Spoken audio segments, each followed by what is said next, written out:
మన్మోహన్ సింగ్ డీటెయిల్స్లోకి మాట్లాడుకునే ముందు మన్మోహన్ సింగ్ సంబంధించినటువంటి విషయం పైన ఎయిమ్స్ డాక్టర్లు ఒక లెటర్ విడుదల చేశారు.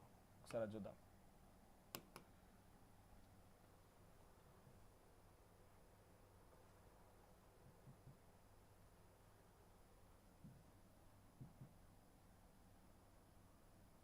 రైట్, చిన్న సాయంత్రం 92 వయసు ఉన్నటువంటి మన్మోహన్ సింగ్ 26 డిసెంబర్ 2024 రోజున కొంత అనారోగ్య సమస్యలు, అంటే ఏజ్ పైన పడ్డ తర్వాత వచ్చేటువంటి జనరల్ అనారోగ్య సమస్యలు, ఆరోగ్య సమస్యల కారణంగా సాయంత్రం న్యూఢిల్లీ ఎయిమ్స్లో 8 గంటల 6 నిమిషాలకి ఆయన అక్కడ చేరుకున్నాడట. వెంటనే ఆయన వచ్చి రాగానే ఆయనకి కొంత కోలుకునే విధంగా మెజర్స్ స్టార్ట్ చేసి ఆల్రెడీ ట్రీట్మెంట్ స్టార్ట్ చేసినా కూడా ఏం ఉపయోగం లేకుండా పోయింది. చివరాకరణ 9 గంటల 51 నిమిషాలకైనా తుది శ్వాస విడిచినట్టుగా ప్రకటించేసి ఇది ఎయిమ్స్ విడుదల చేసినటువంటి ప్రెస్ నోట్. ఇది ఆయన మరణ వార్త గురించి ఎయిమ్స్ విడుదల చేసిన ప్రెస్ నోట్ ఇది. సో డెఫినెట్గా నిజంగా చాలా ఆయన చెప్పేటువంటి మాటలు చూస్తుంటే, మనం రాసేటువంటి ఇప్పుడు వచ్చినటువంటి ప్రచురణాలు, లేకపోతే ఆయన మరణం తర్వాత వచ్చినటువంటి వార్తలు చూస్తుంటే ఇంత గొప్పగా అనిపించింది. ఎందుకంటే ఒకవేళ ఆయన కనుక ఆ రోజు అంతెందుకు పివి నరసింహారావు తెలుగువాడు, ఆయన ప్రధానిగా ఉన్నప్పటికీ కూడా ఫైనాన్స్ మినిస్టర్గా పనిచేసినటువంటి మన్మోహన్ సింగ్ ఆయన దగ్గరికి పిలుచుకొని, you are the right person, నువ్వు ఎకనామిక్ రిఫార్మ్స్ చేయగలుగుతావు, నువ్వు వచ్చి భారతదేశంలో యొక్క ఆర్థిక స్థితిగతులు మెరుగుపడేలా చేయమని చెప్పి ఆయనకు అవకాశం కల్పిస్తే పివి నరసింహారావుకి చేదోడు బాదోడుగా ఉంటూ ఆ రోజు వచ్చినటువంటి కొన్ని ఇబ్బందులని ఎదుర్కోవడంలో మన్మోహన్ సింగ్ చాలా కీలక పాత్ర పోషించాడు. మన తెలుగు వాడైనటువంటి పివి నరసింహారావుకి చాలా అత్యంత సన్నిహితుడు కూడా ఆయనకు పేరున్నది. ఇక ఆయన తర్వాత మళ్ళీ అంతటి స్థాయిలో ఆయన ల్యాండ్ రిఫార్మర్, ఎవరు భూ చట్టాలకు సంబంధించి వచ్చినటువంటి ల్యాండ్ రిఫార్మర్గా ఈ పటేలు పట్టవర్తనాలు ఇంకా రకరకాల అన్నింటినీ భారతదేశం నుంచి తీసివేయడం కోసం కీలక పాత్ర పోషించింది పివి నరసింహారావు. అయితే ఆయన ప్రభుత్వంలో ఫైనాన్స్ మినిస్టర్గా పనిచేసింది మన్మోహన్ సింగ్. ఆ తర్వాత అదే స్థాయిలో కొన్ని కీలకమైన నిర్ణయాలు తీసుకొని కొన్ని చాలా కీలకమైన చట్టాలను పట్టుకొచ్చి ఈ రోజు వరకు కూడా ఆ చట్టాలు, ఆయన 10 ఏళ్ల క్రితం 2014 వరకే ప్రధాని, ఆ తర్వాత 10 ఏళ్ళు మనం మాట్లాడుకుంటాం, ఇంకొక 100 ఏళ్ళు కూడా ఈ రకంగా మాట్లాడుకుంటాం. ఎందుకంటే ఆయన తీసుకొచ్చిన అట్లాంటివి ఆర్టీఐ చట్టం, దానికి మించేమని ఉంటుంది, ఇంకా సమాచార హక్కు చట్టం. ఏదైనా ఒక ఇన్ఫర్మేషన్ కావాలంటే ఆ ఇన్ఫర్మేషన్ దొరకకపోతే ఒక తప్పు జరిగినా ఒప్పు జరిగినా ఏదైనా కావాలన్నా కూడా ఆర్టీఐ యాక్ట్ ద్వారా మనం ఆ ఇన్ఫర్మేషన్ తీసుకొచ్చుకోవచ్చు.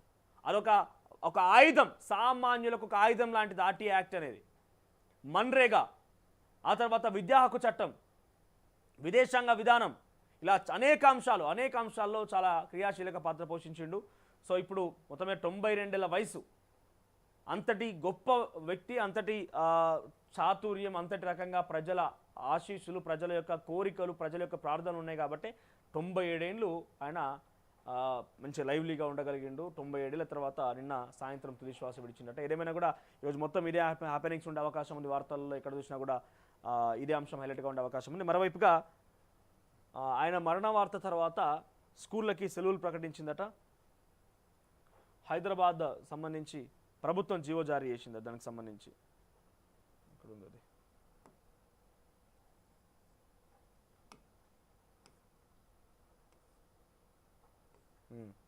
విద్యా సంస్థలకు, ప్రభుత్వ కార్యాలయాలకు నేడు సెలవు. ఈరోజు సెలవట.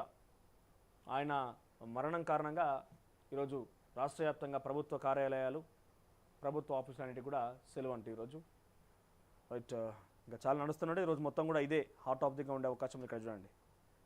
ప్రణబ్ ముఖర్జీ, పివి నరసింహారావులతో దేశం గర్వించదగ్గ బిడ్డల్లో మన్మోహన్ ఒకరు. భారత ఆర్థిక సంస్కరణలో ఆయన పాత్ర కీలకమన్న ద్రౌపది ముర్ము రాష్ట్రపతి.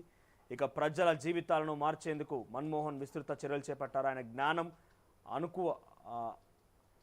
అనకువ ఎప్పటికీ ఆదర్శనీయమే. అతి సామాన్య మూలాల నుంచి వచ్చి అందరూ గౌరవించి ఆర్థికవేత్తగా ఎదిగారు. ఇక మెంటర్ను గైడ్ను కోల్పోయానని చెప్పి రాహుల్ గాంధీ కొంత ఆవేదన వ్యక్తం చేస్తున్నారట. మంచి మెంటర్ అండ్ గైడ్ కూడా. ఆయన రాజకీయాలు చేయలే. ఈ మోడీ లెక్క రాకపోతే ఈడీని పంపిస్తా, సిబిఐని పంపిస్తా, నువ్వు వినకపోతే నేను ఒత్తిడి తీసుకొస్తా అని చెప్పి అయితే ఇప్పుడు ఆరోపణలు ఎదుర్కొంటున్నాడు నరేంద్ర మోదీ లెక్క రాజకీయాలు చేయలేదు. మహారాష్ట్రలో ప్రభుత్వాలను కూల్చేసి ప్రభుత్వాన్ని మళ్ళా బీజేపీ చేతిలో తీసుకొచ్చుకునేందుకు రాజకీయాలు చేయలేదు. గోవాలో ప్రభుత్వాలను కూల్చుడు, కర్ణాటకలో ప్రభుత్వాలను కూల్చుడు, మధ్యప్రదేశ్లో ప్రభుత్వాలను కూల్చుడు, ఇంకో చోట ప్రభుత్వాలను కూల్చుడు, ముఖ్యమంత్రులను అరెస్ట్ చేసి ఇటువంటి చర్యలకు ఎప్పుడు పాల్పడలేదు. ఇటువంటి చర్యలు జరగలేదు.